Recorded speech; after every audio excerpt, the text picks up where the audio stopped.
Welcome back, Beaver Nation, to another edition of the Beaver Sports Show. Alongside me once again from the OSU men's golf team is Johnny Motomochi, and filling in for Alex Crawford tonight is Kazra Azizian, and I'm Boon Kruger. Guys, how are you doing tonight? Doing great, Boone. Thanks for having me on. I appreciate it a lot, and looking forward to having a good show tonight. How'd things go in the Pac-12 Conference Championships for you guys? It was awesome. It was good to play in front of the home crowd. We played all right, but like I said, it was great to play here at Tristan Tree and here in Corvallis. Nice. Kaz, how are you doing tonight? Boone, I'll tell you what, this is nothing more than a dream for me to be on this show, so I'm glad to be here, and let's have a great show. Well, we're happy to have you on. Well, this past Saturday marked the conclusion of OSU spring football practice as the team held Fan Appreciation Day at Research Stadium. Coming up, Jack Lomax and Mitch Singler will break down what the Beavers accomplished this spring. Also, women's soccer team was in action, and Ashley Bitt-Malik will have the latest. We will have this much and more coming up. You're watching the Beaver Sports Show on KBVR TV. Stay tuned. From the KBVR TV studio on the campus of Oregon State University, this is the Beaver Sports Show.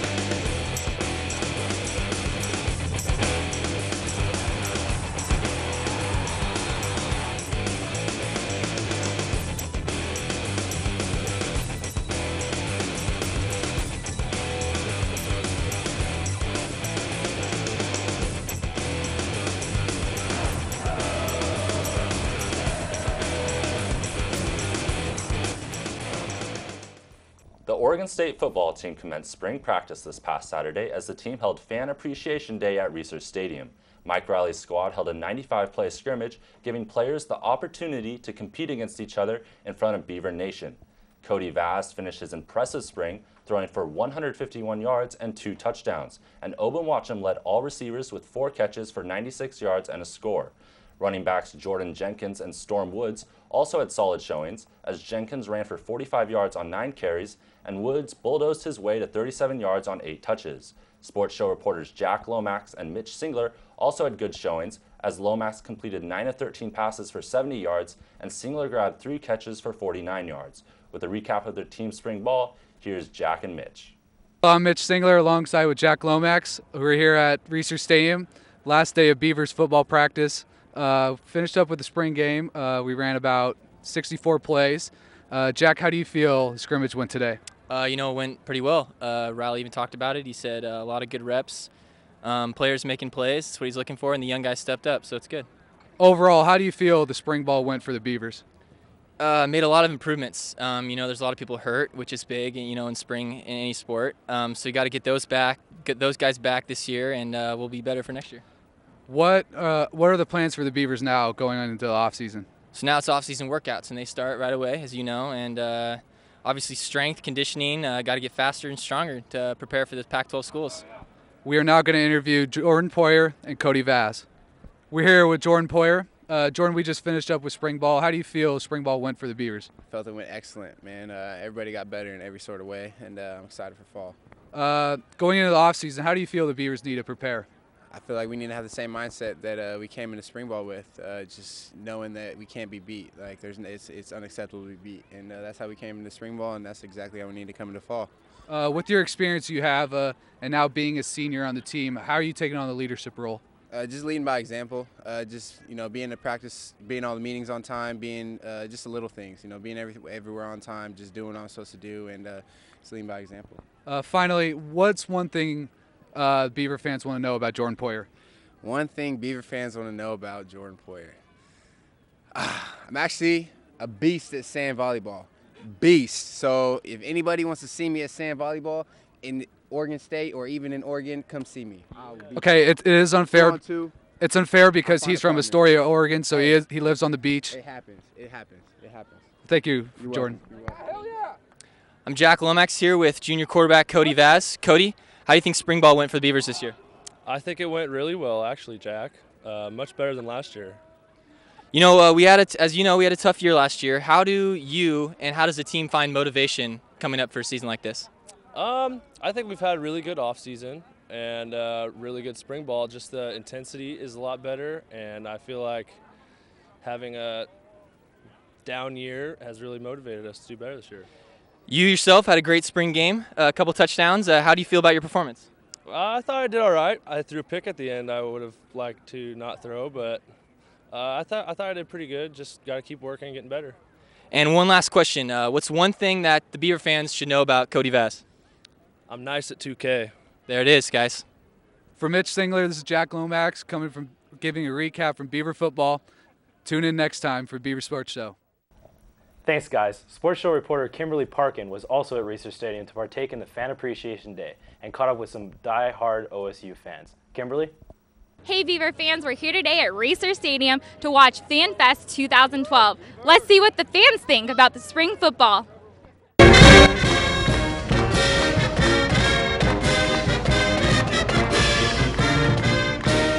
Hey Beaver fans, I'm Kimberly Parkin here today at Fan Fest. Today I have Sandy Terryberry. Awesome last name, I have to admit. So Sandy, you have a grandson on the team? I do. Dylan Wynn, number 45. And do you think he's prepared for this upcoming season? Oh, unbelievably prepared. And are you prepared to watch the Beavers take action this upcoming season? Well, I hope so. We live in Pinehurst, North Carolina, so we spent 8 hours, 10 hours on the plane yesterday to get here today. Well, welcome to Oregon, and we can't wait for football season. Thank you. Hey, Beaver fans, I'm Kimberly Parkin, and today I'm here with Ken Johnson. And Ken, I heard that you used to play for the Beavers. Yep, about 40 years ago. And how do you think, 40 years ago to now, how the Beavers have improved? Oh, they've improved quite a bit. All the way around. There's a lot more money and a lot more people involved, and it's exciting to see where times when we were playing to where it's gone now, and we're looking for some good things even for the future. Definitely. And are you excited for this upcoming season? Very exciting. Excited about the season coming on up, but we're looking to see how the players are going to step up and perform and rise to the occasion over last year. And then with the new coaching staff, some of the new coaching staff they've got in there, we're looking forward to see what's going to happen there too. Yep, we're definitely excited here, and thank you. Go Beavers! Go Beavers! The women's soccer team was back in action this past weekend as they took on Humboldt and Southern Oregon in 2 exposition matches. Sports Show reporter Ashley Bett Malik was at the Humboldt game and has the story. Today, the Oregon State women's soccer team is taking on Humboldt in a spring match game. Later on, they will be hosting Southern Oregon. The women's soccer team took on Humboldt this Saturday, April 29th, in their 4th game during their spring season. Although the ladies are in their off-season, they have been working hard and it showed. During the first half of the game, the ladies not only had strong defense, but also had a great offensive game. Sophomore Jenna Richardson came up strong with 2 goals, while redshirt freshman Brittany O'Hara had 1 goal, as well as sophomore Brandy Dawson with 1. The Beavs went into the half leading Humboldt 4-0.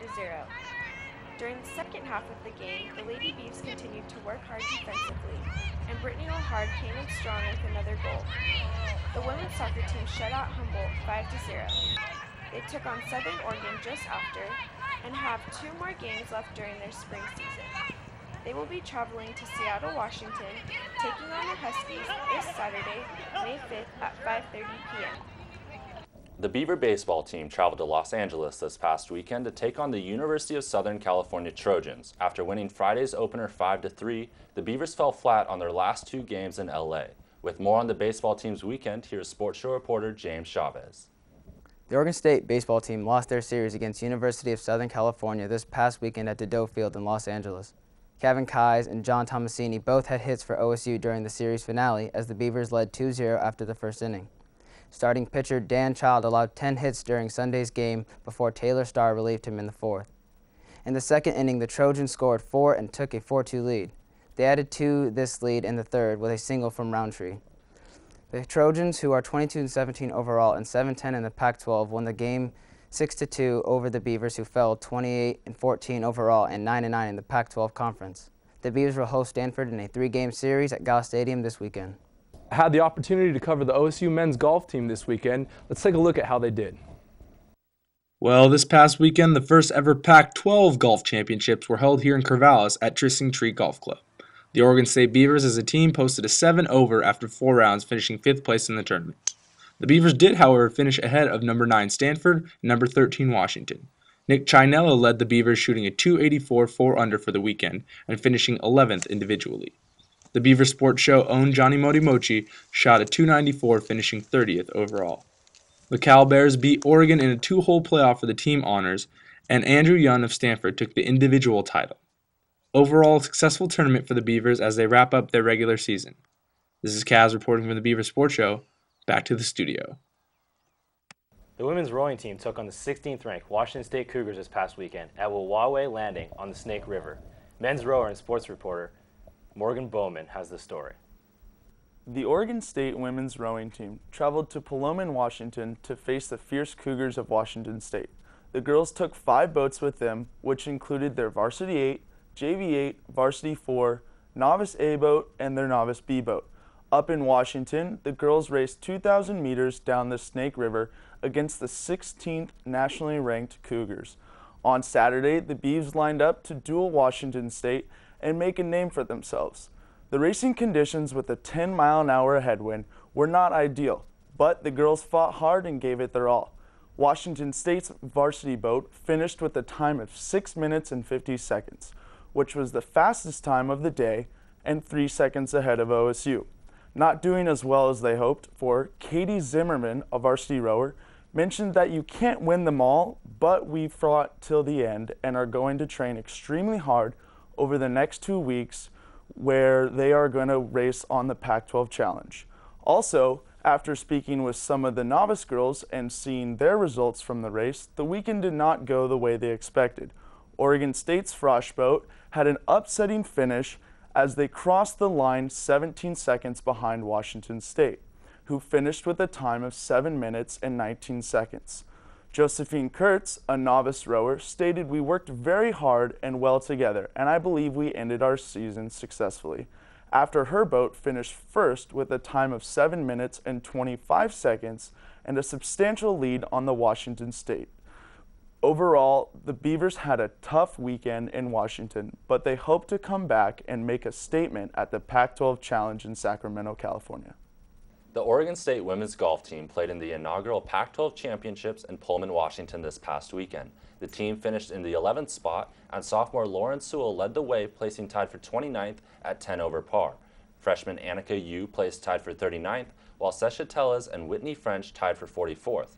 Rachel Fisher rounded out the team, finishing tied for 52nd. The team received good news, however, where they will be traveling to the NCAA Regional Championship for the first time since 2006. They'll be competing at Colorado National Golf Club in Erie, Colorado from May 10th to May 12th. The NCAA Women's Regional consists of 24 teams competing for 10 spots to receive a bid to play in the NCAA National Championship in Franklin, Tennessee from May 22nd to May 25th. We're going to take a quick commercial break, but when we come back, Kaz and Johnny will debate the questions I want answered in our newest segment, the Beaver Roundtable.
Welcome back, Beaver Nation, to the Beaver Sports Show, and it's this time of the show for our new segment, the Beaver Roundtable. And to start things off, guys, my first question is, since the NFL draft just happened this past week, who do you think is the greatest OSU professional athlete in any sport in the history of OSU? I got to go basketball in this one. AC Green, the Iron Man. He did great things with the Lakers, multiple NBA championships, played with some of the greats. Maybe that made him better, but overall, AC Green had an unbelievable career, and I got to go with AC Green. As much as I love Chad Ochocinco, I'm going to have to go basketball as well. Gary Payton. This guy's an NBA champion, 9-time All-Star, one of the best defensive players we've seen in our time. So I'm thinking Gary Payton, and it's really good to see him around campus and see him at the games with AC, actually. And so Gary Payton's mine, the glove. I don't think you can go wrong with either one of those picks. But guys, what about football players? You mentioned Chad Ochocinco. Do you think he's the greatest OSU professional athlete? Certainly. I wouldn't say the greatest, probably the most entertaining, and he did have a great career here, and he's doing well for himself in the NFL. But I don't know about the greatest. But Johnny, I gotta go football? Steven Jackson. What he's done with the Rams in his career. Think about if that guy stayed healthy, he would have had an unbelievable career.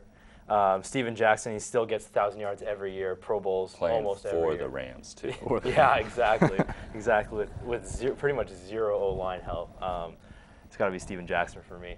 All right, guys. Second question is, after winning the series over Utah this past weekend in Salt Lake City, the Oregon State softball team improved their record to 33-16 and will most likely get a bid into the NCAA tournament. Guys, how far do you think the Beavers will go in the postseason? I'll take this one, Boone. The OSU softball team is on fire right now. They're 33-16, and that's 33-16 in a conference where 7 of the 12 teams are in the top 25. That is unheard of. They're playing phenomenal softball, won 6 of their last 8. They're looking good. On the hill, they got Paige Hill, who's won 13 games. You got freshman Danny Gilmore playing great. Buska, Kavistani, Guzzi, all those girls are doing great. So I think that they have a great chance to going far in the tournament. This weekend, they got a #1 Cal coming into town for 3 games. If the Beavers can pick up 1, maybe even 2, who knows? It lets them know that, hey, we can hang with anybody, and it also lets the country know that the Beavers are for real this year. So and I would definitely agree, and to piggyback on your point, taking 1 game away from Cal I think would be very impressive. Cal is 45-3 this year, 16-2 in conference play. Their only 2 losses are to top 25 teams in Oregon and Arizona. They lost 1 game apiece in both those series. Johnny, how far do you think the softball team can go? I got to agree with you, man. I mean, they're doing unbelievable things. In my 4 years here, they haven't even come close to the top 25. And I mean, what they're doing with the confidence they're going, Danny Gilmore, freshman, having one of the best seasons as a freshman. Liz Santana, she's batting .377 in Pac-12 play. Pretty amazing stuff. Probably one of the best shortstop in the conference. What they're doing in it, by far the best conference in America for softball, is amazing. I mean, they've, like I said, they're in the top 25. Took 1 of 2 from ASU, who are the defending World Series champions. So, I mean, the sky's the limit for them, to be honest. Yeah, and you have to give definitely props to Kirk Walker and his coaching staff. It's been the same staff all these years since like 1998, and they rededicated themselves. They hadn't been to the postseason since 2007. They had a couple, years that they certainly could have done better. And this year, 33-16, definitely improvements. Yeah, actually, I did an interview with Liz Santana yesterday, and she attributed the success to 2 new coaches. Laura Berg, 4-time Olympian, and 3-time All-American, and also Coach Hirai, who came in from UW. Both those coaches, first-year coaches here, and doing great things. It was really nice to see that article in the Barometer today about the senior class and how they've gone through so much with the struggles early in their career, and then now they're here in their senior year, and they're in stride. They're playing their best softball, and like I said, they're hot right now. So who knows? That's definitely how you want to end your career. Right. Playing for the postseason, playing on a winning team. Kind of the opposite for football. Brandon Harden was quoted as saying, when I first got here, we were beating #1 USC, and by the end of my career, we're not even going to bowl games. So definitely to be able to go out on top as a senior, nothing is better. So this week, the Beavers will host #1 California in Corvallis. The first pitch is Friday at 3 p.m. My last question is, with the conclusion of spring football this past weekend, the receiver position for the Beavers is definitely a strength on this team. Marcus Wheaton, all the other talent and depth that they have. But Marcus Wheaton is really the only proven guy of the receivers on the roster. Who do you think is going to be the next guy to step up and be that #2 guy behind Marcus Wheaton? I'll take this one. Boon, watch him. That guy is an athlete. That guy is the definition of an athlete. All-American high jumper for us last year. This guy can go up and grab some balls. He's 6'6", just pure athlete. I can't say that enough. This guy, given the opportunity, can do great things. Jordan Bishop obviously is going to be a standout wide receiver, but I think if Boon is given the opportunity, this guy can go a long way this year. Yeah, absolutely. First of all, I want to say Wheaton, this is his year. This is his time to be the James Rogers, the James Newsom, the Mike Hass of this team. He needs to step up and be that #1 guy. For me, my second guy is Jordan Bishop. Jordan Bishop is a senior now, and he needs to step up and have a great breakout season, because if you have a 1-2 punch of Marcus Wheaton and Jordan Bishop, 2 seniors that are going to lead this offense.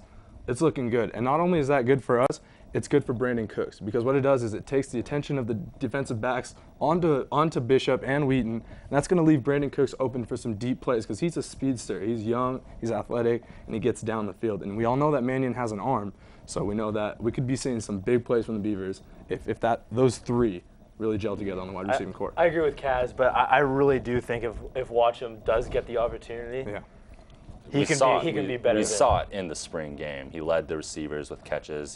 He's been beating guys deep all spring long in practice. So I really like, though, Brandon Cooks. I think this guy is a perfect dark horse receiver. He's going to be a guy that's just going to explode on the scene. I think this season with his speed, like you said, Kaz, this guy is a track star, and he can run by everyone. And we saw him doing reverses during the spring game. And just getting the ball in his hands is going to be a key for Mike Riley and Danny Langsdorff, because that guy is a game changer.